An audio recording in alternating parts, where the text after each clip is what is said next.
How's it going? It's going great. How are you? Doing pretty well. Just getting the angle. I'm sort of moving around because we're still doing some remodeling on the house. So I have a lot of makeshift offices around. Well, it's good to have options. Yay for abundance.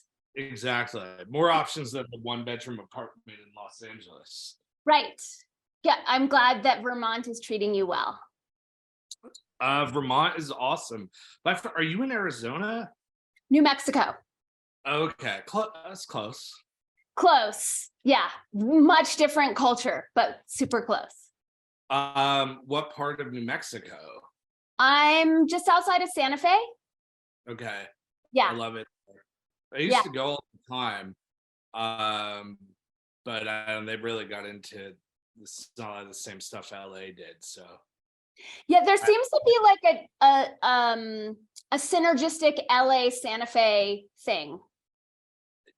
completely. I mean, everyone I know in LA, like they know where everything is in Santa Fe and all the restaurants and stuff. So, I mean, it's a cool area. I mean, there's a vibe. Like the land is magical. Yeah, for me, it's all about the land. I feel like I need to be near magical lands. Some of the cultural things are a little bit annoying, but that's okay. I just slip between the cracks.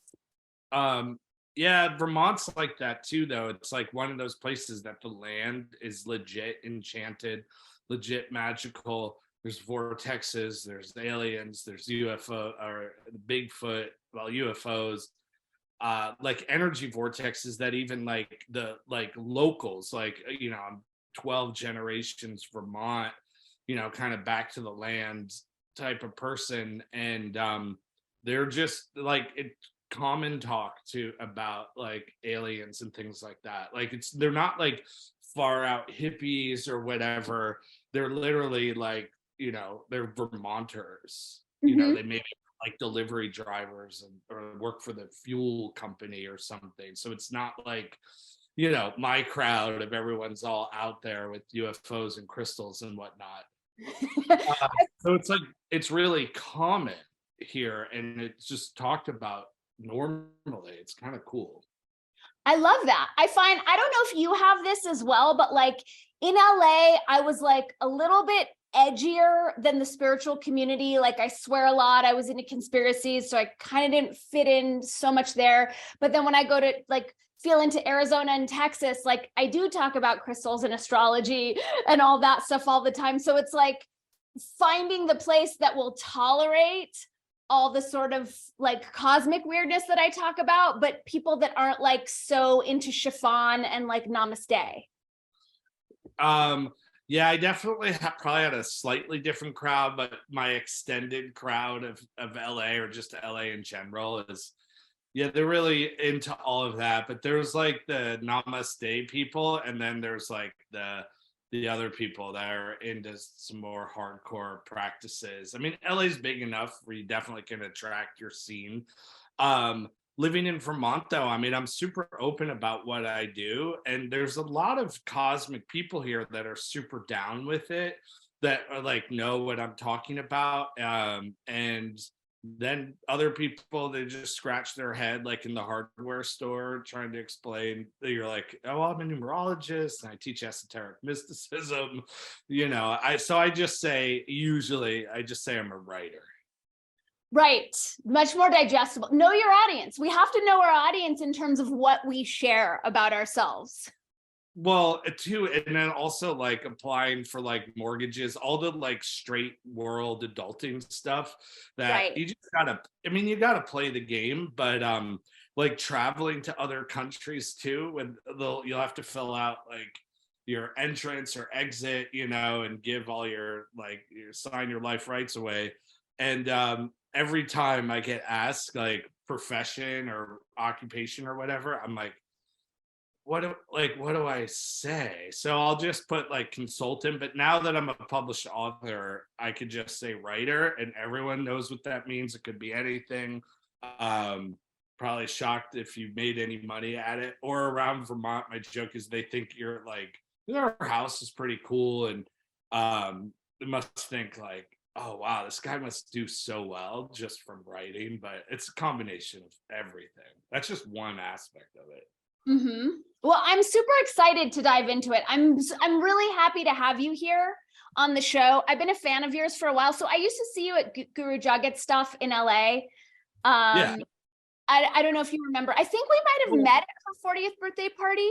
I think we probably did. I mean, I've been following your social media, and then I think it was Mary Quinn who she reached out. So just the timing was really tough because we were in the middle of moving, and I got that book deal, and they gave me like a few months to write it. I mean, it was all like exciting stuff, but it was a little bit overwhelmed, and navigating buying a house was a lot more challenging and involved than I thought. And then on top of it all, it's like write a book. Oh, and we literally have a newborn. So I was like, I really want to do it. So I'm glad finally everything settled down and you were still open, because I've been wanting to connect and I've been looking forward to doing this. So Awesome. Yay. Congrats on the newborn. Congrats on the book. Who did you publish with? my publisher is Hardy Grant. And then so I deal with the London office, which is Hardy Grant. And in America, it's Chronicle Books. Oh, I found I was looking for links to my books on Amazon, and this book came up that I'd never heard of that I was in, and it was published by Chronicle Books. And I was like, I was being like really gentle about it. I'm like, you guys have published a large swath of my work in this book, and I don't think I've ever been paid or gave my permission. But they were really sweet about it.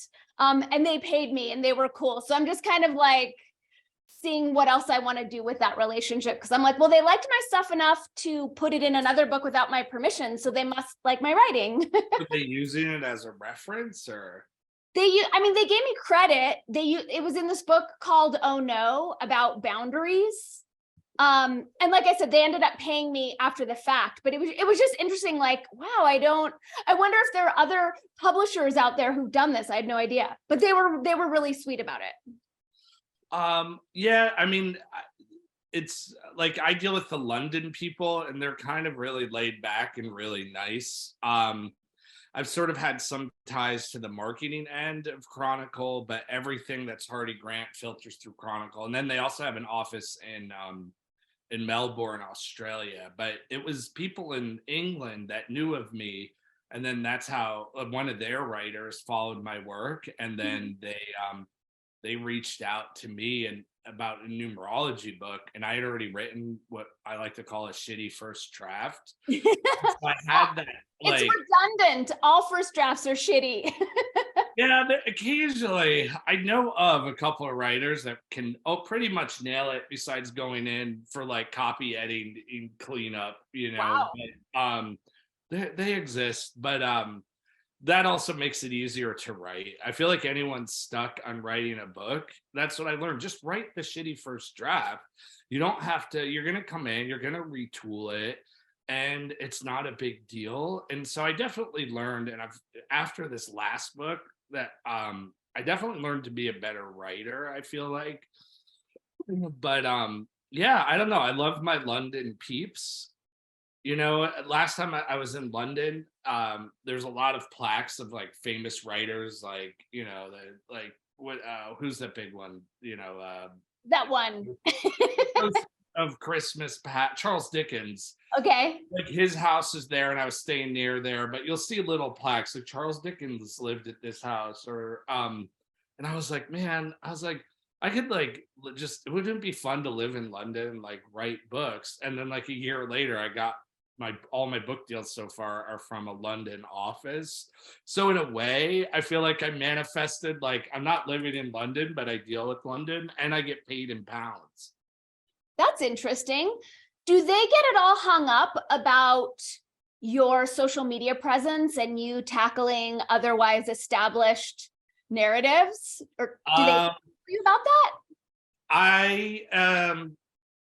They've never mentioned anything to me, and I also have a podcast where, I riff on stuff, but I rip into a lot of stuff and I'm a little bit of a shit talker. Right. But also I feel like there's some angle that's I'm comedic about it. I mean, I've definitely had some sanctimonious explosions and implosions and unfollows, but no, I don't know. I feel like in England, it's less of a thing than how it's all unfolding or how it's unfolding and what we're dealing with in the United States. But one of the book designers, she like listens to the podcast, which is the most revealing. But since, 2020, I've been, I mean, I'm a little bit mindful of like what I share and post. Part Mhm. of it is, yeah, I have like a book deal. Well, I've a couple now, and I'm in the midst of like, I have another one to pitch, and it's kind of an open door with this publisher. So I am mindful, but here and there, I got to go on a deep meme rant that I'm like, you know what? Fuck you for like all being so psyop and brainwashed or whatever.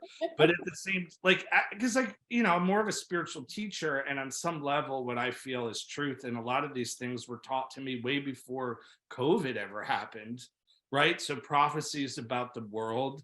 But at the end of the day, what I'm really trying to get out is like tools that help people access some level of more infinity of themselves and get some sort of better abundance or prosperity, a better and more fulfilled life. And it's super niche with a lot of esoteric talk, Mhm.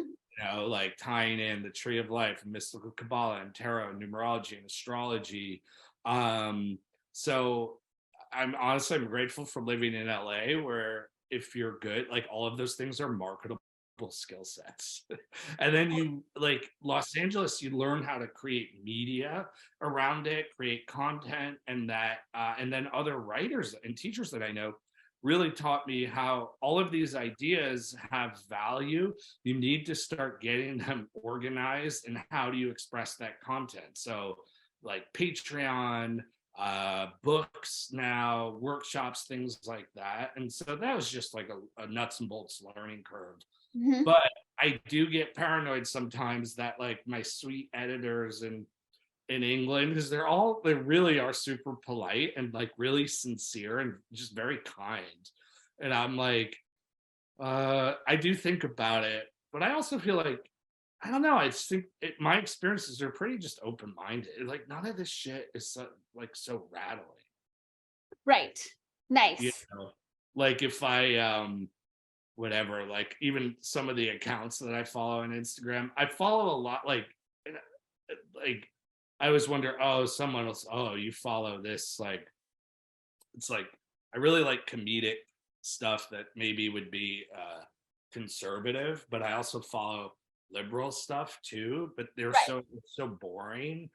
And I feel like the people that identify there's just more comedic, there's just better memes. Really. I'm really into memes as a Right. consciousness warfare. Yeah. You and David Wolf. Well, I also think He's like like I the think master. they say a sign of tyranny is the loss of humor. So like there's a certain mindset right now where when you're following them or when I'm following them, like it's completely humorless. They're taking themselves so seriously. And like you, like I just want to laugh and make light of the ridiculousness that we're all surfing right now. Yeah, I agree. And I think that's I guess I feel like in different contexts, maybe I've heard something like that, but that makes so much sense. It's like um everybody's getting too serious. So Even in serious. the beginning of before COVID really amped up, I was going online talking about, oh, there's going to be narratives. They're going to demonize the word conspiracy theory. They're going to create a narrative that if you don't wear a mask, you're a sociopath. Then 2 weeks later, there's all these articles, signs of being a sociopath, not wearing a mask, killing your grandma. So it's like you just see these controlled narratives, right? And then you'll Right. see, and I'm sure you're in the algorithm where you'll see like a news clip and it'll be like 25 different news stations verbatim saying the exact. people not refusing to wear a mask are sociopaths. And Right. so I posted these articles, and then I was like, I said something funny, like, clearly these people aren't getting enough oxygen to their brains to like, Clearly. and I was a jab, it was a joke. This was like, it was like just like right in the beginning. And then, my God, like some like fake witch person was like, how dare you? My friend was sick, blah, blah, blah. And I'm like, my God, like the anger, the vitriol, the confusion, and the utter lack of any humor. And now it's like everything I was jabbing about, talking about, and then I just was like, fuck it, I'll just keep posting numbers and whatnot. Everything is like, it's all come to light, but then there's people that it still hasn't come to light. And I'm like, what algorithm is your life in? Such a good line. I mean, do you have people close to you where it still hasn't come to light and you're like, I don't understand because I know you're an intelligent person with a heart? Oh yeah. I mean, but like you go over to family members and there's just like regular news on the background. And like MSNBC is the worst brainwashing psyop, but that's all Fox News, whatever. I mean, it's all a bunch of shit. But I'll look at these just to kind of see what ultimately at the end of the day, when I'm interested is the evolution of consciousness, and I'm very interested in human thought forms and how people like they're getting everything directed like in a certain direction. They're allowing that, and I'm interested in the shifts of consciousness for humanity and what is this spiritual shift. And so I'm looking at that lens, and that's what fascinates me. And then I like to check the news in relation to crazy astrology, right? So it's like, oh, this is explosive and violent energy. And then there's always something violent happening in the world, but then it'll be something big headlines, like sometimes literally a volcano erupting or another tragedy of shootings or whatever. But that's like where I've taken it, is like I'm fascinated by how people's psyches sort of get taken in a lot of different directions. Yeah. Even in where I'm sort of like, okay, I think we could tone it down on COVID, and where then it's like this whole other, it's just there's big extremes, but I find it fascinating. But yeah, as far as like all of I don't know, I've been like a whole sort of foods, natural medicine for the most part person. That's what I thought. Everyone that was sort of alternative or Right. to spiritual to into, they're into like herbs, and they all go to naturopaths, and yeah, we use like regular medicine. There are times, there's times that like I think a whole approach and a wholesome is like we draw on everything that's going to give us the most benefit. Yeah. But it was shocking to see how many people that I knew, even like I used to work at Erewhon in LA, which is Really? like epicenter of like Oh, yeah. superfoods. And I learned so much between like where different types of cordyceps come from, and how ones from Tibet like actually build your oxygen more because of the elevation, and so fascinating stuff that you can nerd out on. And then everyone's like super pro the narrative of like they're just addicted to like big P. It's weird. It's weird how, so I'm looking at why are people just, where are their minds, where are their standards, where are their like, there's no gumption, there's nothing, nobody's defiant all of a sudden. I know. It's so odd. I think it's when were you working at Erewhon, by the way? I was trying to do the math on this. It was probably around 2012, 2013 to maybe early 2014. Okay. And this was like right after these new owners took over, and then they got like, I worked there, it was like the swanky spot. Yep. And I mean, I actually had a fun time. I learned a lot. I didn't make shit for money, but if you were in LA earlier, I mean, it was quite a scene. Oh yeah, Like, the Tonic Bar was the place. I'd like hear stories like some guy named Truth. I know David Avocado used to come in and give talks, and there was like a lot of raw food chefs. It was cutting edge. Totally. Hell, they put superfoods on the map. Now 100%. it's just like an A-list actor kind of yuppie scene, you know. Completely. It's all good stuff, but yeah, but you're like, oh, this is like I'm at the epicenter of alternative health and supplements. Yeah. And then half those people are just like, here's your card. Yes, master. What do I do now? I know. I think it's indicative. It's like kind of a microcosm macro situation of the Erewhon change, where it went from like being like really roots, integrous, high vibe health, and then it moved into like trend and fashion and celebrities. And I wonder if half the people who rolled over would have rolled over if their celebrities didn't tell them to. But I also think the big thing is mind control. And in the same way that you're tracking consciousness and looking at like, how is this happening? I'm like, how is the mind control operating through language? And then how can we hack it and free up these people's critical thinking again so that we could come together and get out of this mess? Are you asking me? Because I don't like, I think about those exact things, whether, well, I like the lens of language, but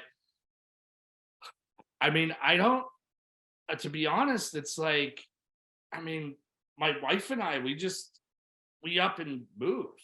We're just like, this isn't, we actually stood up against like a lot of the mandate. Like, like, how can you, even if you are fine with doing it, you can't agree with this. And then you're labeled like just a sicko, and everybody's killing everybody's grandmother, and then everybody's grandmother who did pass away is alone, and there's so much more sadness and tragedy and developmental issues with everything that was going on. So it's like, my child is not going to see anybody with a mask on, never going to see us in that situation. And then I'm not like, I don't need anybody telling me what to do or to make these choices for me.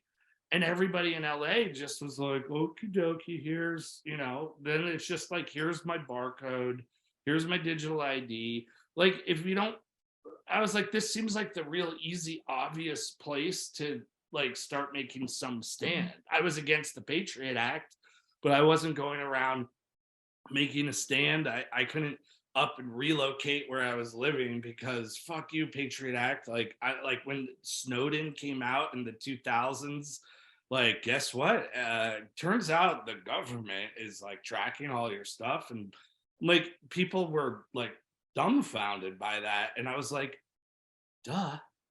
Like, where did you think that wasn't happening? Like, what's going on? One of my best friends, his mother, who's Puerto Rican, back in the 70s, she was just like a counterculture hippie activist back when they used to actually be counterculture activists, right? Like, now that whole group is like, here's my proof of stupidity.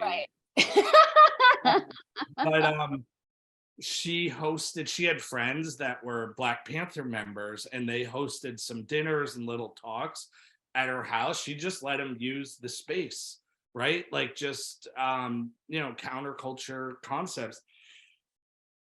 Well, when my friend was in high school, they got boxes and boxes in the mail, and it was from some release of freedom of information, and it turned out the FBI for years, like 10, 15 years after this, had been logging their phone calls. And I'm literally, it's like him and his mom. She was a single mom, like, hey, get ready for school, or mom, can you come pick me up? I'm like, done hanging out with my friend. Like, basically just slightly hippie, regular old all-American life, with a single mom.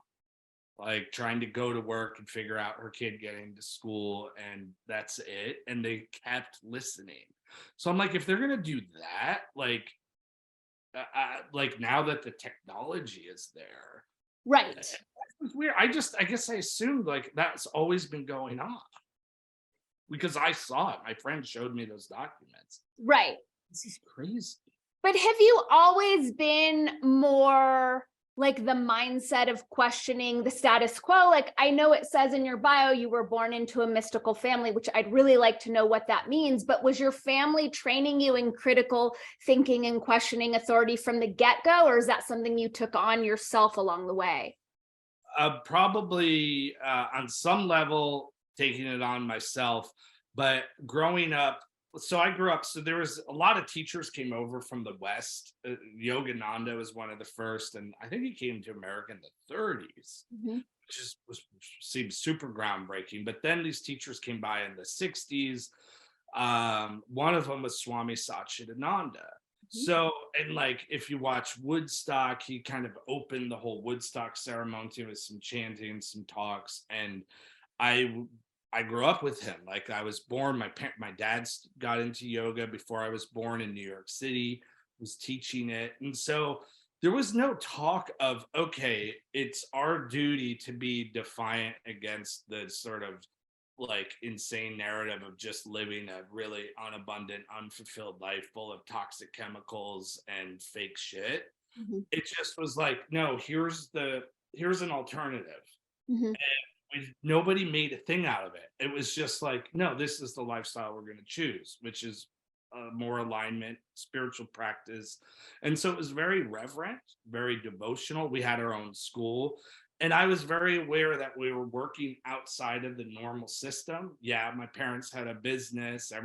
People owned houses or rented out. People had jobs, you know. Some people, even part of the community, they were volunteer firemen. They wanted to do good things, you know, in the community. So my parents were hippies in the way that they weren't politically driven. It was just like, you know what, let's live a different lifestyle. And one of these practices, spiritual devotion. So a lot of my conversations were more about consciousness, about God, about meditation. I had to learn all these different religious traditions. I met, you know, spiritual and religious, you know, heavy hitters from all over the world were coming, giving talks, things like that. So, and the big lens was world peace, which you never hear about anymore. The only fucking thing you hear about is fucking plastic straws, right? And then like your carbon all the time. and your carbon emissions. I'm like, wow, the whole talk of world peace and nuclear disarmament and like, hey, we've maybe as a collective human race, maybe we've evolved past this, and now all we have is division. The people that were like, those same people are probably like super pro, like World War III right now. That's bizarre. But again, like as you say that, like my perspective is they don't even know what they are. They're just letting themselves be used by a larger machine. Their thinking is gone. Like that's my experience. It's like they're not there anymore. They're just doing what they're told to do. Do you see it differently? Yeah, I mean, no, I totally agree. But it's odd to me. It's weird. Because my default upbringing was just sort of outside of that system. And then as a teenager, I took my, like what I learned as a kid, that gave me a foundation to be very open-minded to really finding what I felt like was my path. And that was a lot of Western mystery tradition where it's really hard to find like a true adept, and all of that lined up. And that's also where I probably learned more critical thinking. And it's more of it's like it's a quieter lifestyle. And it's just like, the idea is there's the world, and there's the muck and mire of the world that comes and goes. Politicians, world leaders, kings, queens, the boundaries of countries, they all come and go. You're an infinite cosmic soul, and you're incarnated on this planet. You have a mission. and you have some true purpose and something to align to, and you have your spiritual work, and that's why you're here. Mhm. You want to waste all of your time getting caught in the thicket of all that insanity, that's probably not the best use of your incarnation. Oh, and by the way, there's like a lot of oppression and weird evil that runs through governments. And Right. then that I started learning about like things like David Icke and UFOs and quote conspiracy theories now, like for me, it was like early 90s. And none of it was like, you're going to go, everyone's like, you're going to rabbit hole on a weird trip. I'm like, this is interesting stuff. And it's a lot of food for thought. But when did you think all of a sudden governments were like these beneficent leaders for like everybody's highest good and highest interest? I mean, that's just obvious if you like fifth grade history class. Right. Right. But I don't, but but a lot of prophecies were revealed to me, and since COVID, it would seem like a lot of them have come true. A lot is revealing, and it seems like in this past year, more and more people are like, "What the fuck is going on?" And yet, here we are, still buying into it. I know. It's such an interesting path of just watching this, like knowing that this had been planned for such a long time, and then just watching it like kind of a slow motion car crash. But then it's, some pieces are going faster, some pieces are going slower. And I heard you speaking the other day on your podcast of like, well, all I can do is teach people to be prosperous, like while this is going down. What can we do? It's like a lot of these things are way bigger than what we can control. Like as far as like mandates in Los Angeles, which was one of the strictest places, but New Mexico seemed oddly strict and weird. And I feel like what it is this weird consciousness. It's almost as if some sort of dark entity almost just is taken over, because I go to places now and it's like there's a missing link. Oh, completely. And we were, Gina and I, that's my wife, we were, I know you guys have been emailing stuff, but we were looking for places, Southwest, we love it. We love New Mexico, and we drove through going to Texas, and the whole vibe shifted as far as what we were used to. And it's like, they were so strict and paranoid about everything. But like we were fighting it in LA, but we couldn't do anything. Like we didn't vote our way out of it, and we called all the city councils. They literally said, if you don't like this, you can leave. I'm like, well, fuck you. This is our home. Like this is where we're rooted in community, and like, a lot of people, especially Gina, worked in film industry for a long time. You can't, you're not always in a position like you're dependent on that. Yeah. You can just leave. We happen to be empowered enough to do that, but I feel like we were forced out.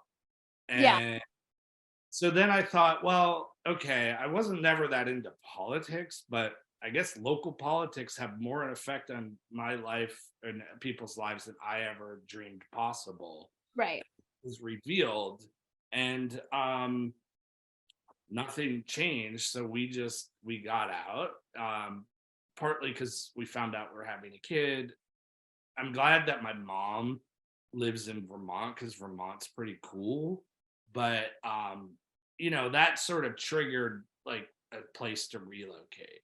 Yeah. But we love things and stuff like that. But I don't like, I don't know. People are definitely aware. I mean, it's like there's two timelines. And there's people that are just like, well, this is a joke. And I think whatever it is, I mean, at the end of the day, I feel like creating things that are more prosperous for people, that's the way to cause change. And that feels like a rebellion to me, Yeah. Yeah, I agree in that it definitely attracts me to your work. I'm curious in terms of like, because you mentioned what was going on in LA. New Mexico had like a really gross tyrannical vibe. And in your mystery tradition, your studies, your magical sensing of things, are you connecting any of this to geomancy, to specific power spots on the planet that are inspiring these tyrannical psychopaths to lock down harder in specific places? They definitely go for energy grids for sure. They know that, or they use those places as like a PowerPoint. But this is just my theory right now.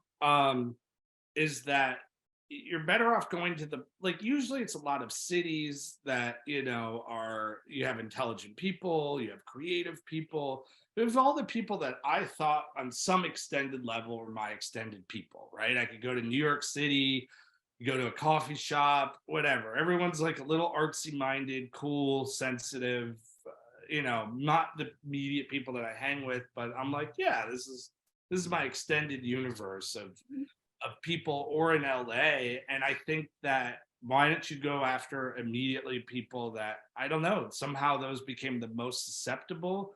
And I think that maybe it's like, if we go after the people that are maybe are a little overly educated, well, then we really can lock it in and sort of spread the message. I feel like these people are like, I can't imagine going to college right now. Oh, hell no. Hell no. So, but as far as power grids, I mean, it's always those places. Obviously, New York City's some power grid, but that's like one of the most significant cities in the world. So you might as well go there. It's like some consciousness attack. Like if you were like, I'm going to start World War III with bombs, you're going to go after these major cities. And I feel like it was these major cities that got just like duped the most and bought into it. And people are still into it, and they're angry if you're not into it. That's the thing. That's the crazy thing. It's like, okay, you can be all hung up on this. Why do you care whether I am or not? Who cares? Who cares if I don't have the Ukraine flag as my profile picture? Why do you care? I posted a meme that was like, this is, I love memes, these are smart, so I'll post, and it was like, worst opinion ever starter pack. You've probably seen this one. It was like, let's get vaccinated. We could do this together, with that little seal, a blue check mark, a Ukraine flag, and something else. And then I posted that because it's really clever. It's smart humor. I mean, and then I actually only had one person. They were like, you know, that's when I get offended about innocent people getting bombed. And I'm like, don't you get it? Like, the whole point of that was that you're putting an emoji and you think you're making a difference. Right. Actually supporting the killing of other people is okay. And it seems very pro-war to me. Right. And like, but where do you think that, what are you doing? Like, are you, we have a friend, a very close friend of the family, very close friend to my wife, and her, like, from childhood, and she actually has a Ukrainian family living with her because she was getting all this work done for her company, and it was happened to be a lot of people in the Ukraine. So I was like, I actually have been meaning to help support financially, to give some money, because I'm not going to host a family, like, that's the reality. But like, she doesn't have a flag emoji in her social media. She just was like, I know you guys, come live with me right now. Like, that's like that, she's helping, right? Yeah. But that, I just felt the arrogance of that person getting so offended was very interesting. And this was like the psychology of it. I'm like, so you think you're making a difference? Right. But, and also like the selective, like, well, do you care about what's going on in Somalia, in Lebanon, like in like, you know, it's like, you're only caring about what the media is telling you to care about, which is just an intelligence test that you're failing. Yeah, as everyone just is going for the next thing, and that's what's weird. I know.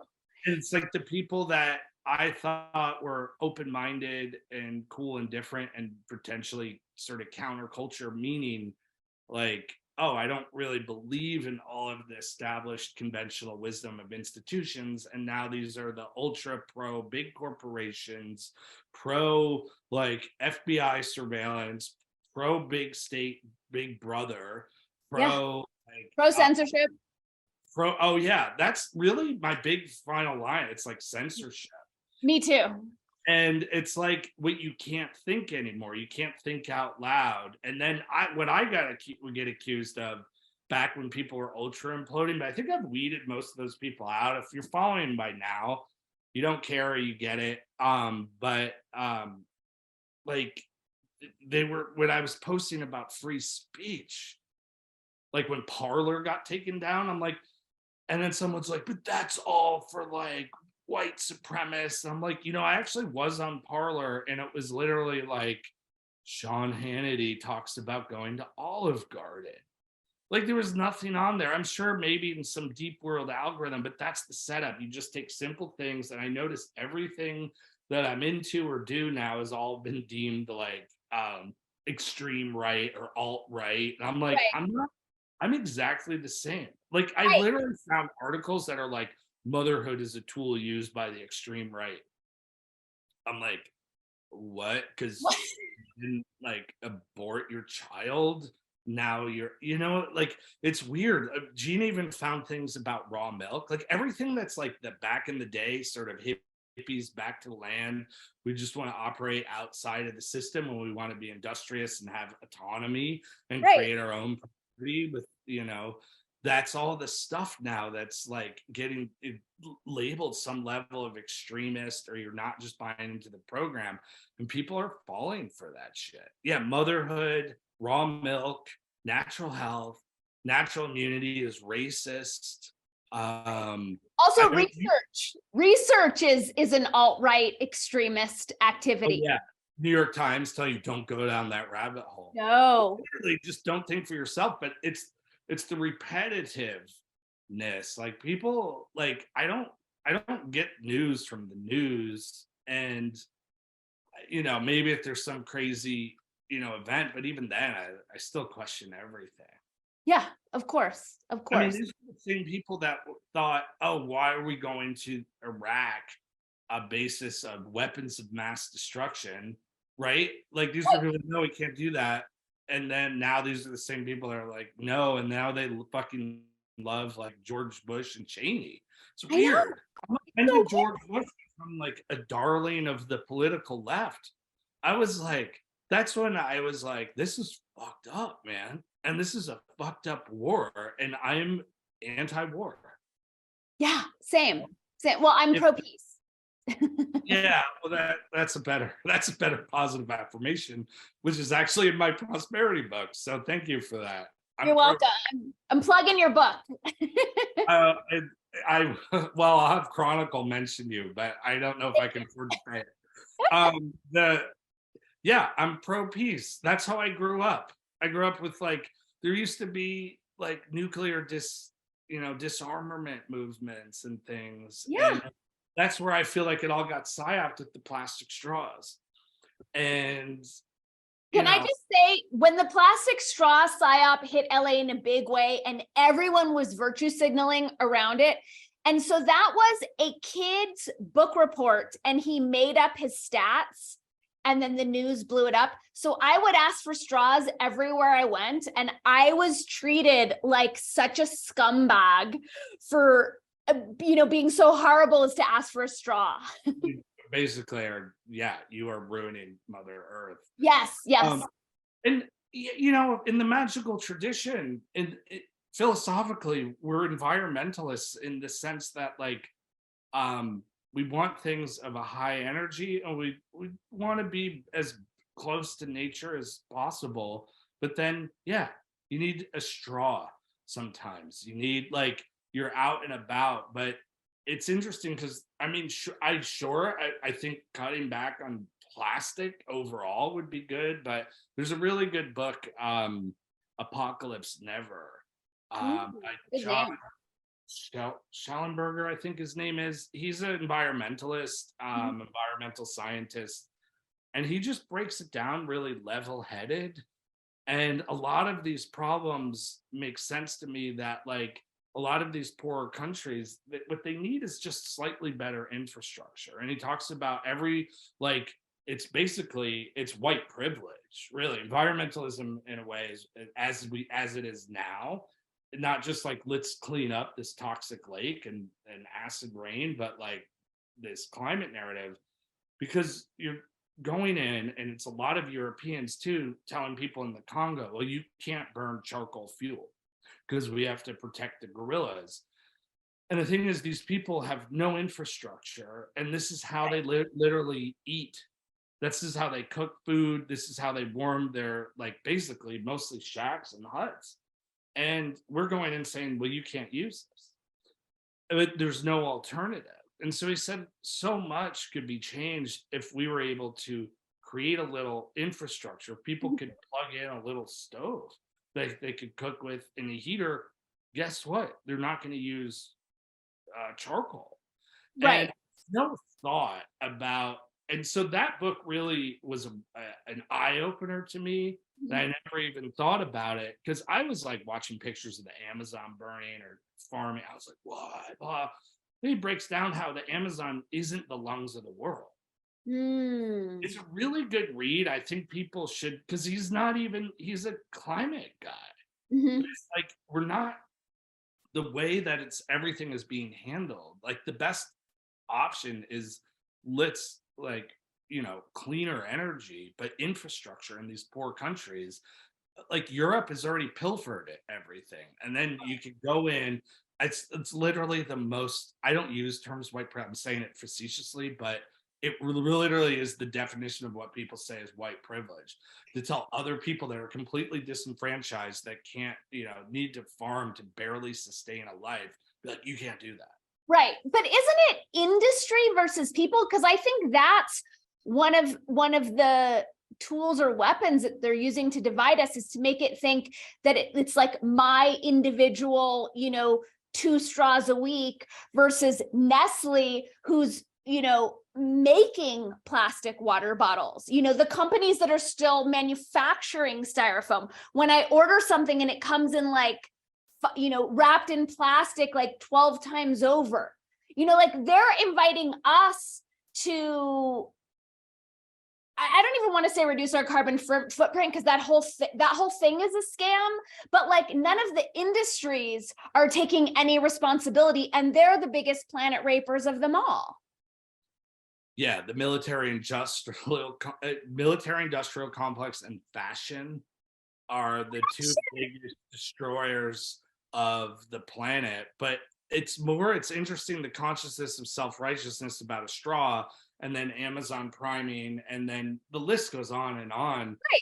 But yeah, like, I mean, what I'm concerned of now is it's starting to seem apparent, like, oh, this is going to be a great tool to, like, there's already companies starting to basically monetize and use the things we have for free as a commodity, like fresh air. And like that, there's ownership there. And then, oh, you exceeded your carbon footprint, so you can't, do anything more. You can't go anywhere. These idiots in Vermont are pushing for electric cars only by 2035. I'm like, Vermont's the second most rural state, and if the fourth, now I believe California is maybe the fourth legit. It used to be the 5th largest economy in the world. I think it's now maybe the 4th, and they don't have the infrastructure to utilize, to have people run AC on a couple hot days now. Exactly. And so I'm like, Vermont, you guys, this is like, we're in the middle of nowhere. Like, you can't even charge your cell phone or use it in half these places around here. And it's just mountains, and like, literally you could get lost in these woods here. So it's like, it's an interesting notion. It seems like a good idea until the reality, and you're like, oh, this doesn't work, and I can only go a few hundred miles in my car, and you just can't. It's like, you can't, like, the iPhone didn't come about because you made a flip phone illegal. Exactly. Well, and I mean, because there's so many scams and there's so much misinformation around the climate change conversation, which was birthed out of Club of Rome as a total Hegelian, like, problem reaction solution. But back in the day, I don't know if you were in LA when everyone was driving old diesel Mercedes that had been converted to run on veggie oil. And we had underground recycled veggie oil co-ops going where like, you know, really smart people would go to like M Cafe, pick up all of their oil at the end of the night, you know, do whatever. And it was the government that put the kibosh on that because they weren't able to tax it and they weren't able to control us. So I think the idea that any of our solutions are going to come through these governing bodies that really hate us is delusional. All right, superstars, this is the part of the podcast where we step away from the public platforms to move on to our membership platforms. As you are enjoying this conversation, as much as I am enjoying having it, I encourage you to find the second half over, that word was over, on either my locals page or my Patreon page. Those addresses are patreon.com/DannyKatz and DannyKatz.locals.com. Both of those are membership communities where for as little as $5 a month, you get access to all of my second half conversations, plus oodles of bonus content, unpublished essays, chapters, special discounts on webinars, workshops, live events. So navigate on over to the platform of your choice. Support me there. Before you go, thank you for clicking that subscribe button, for liking, for sharing, for commenting.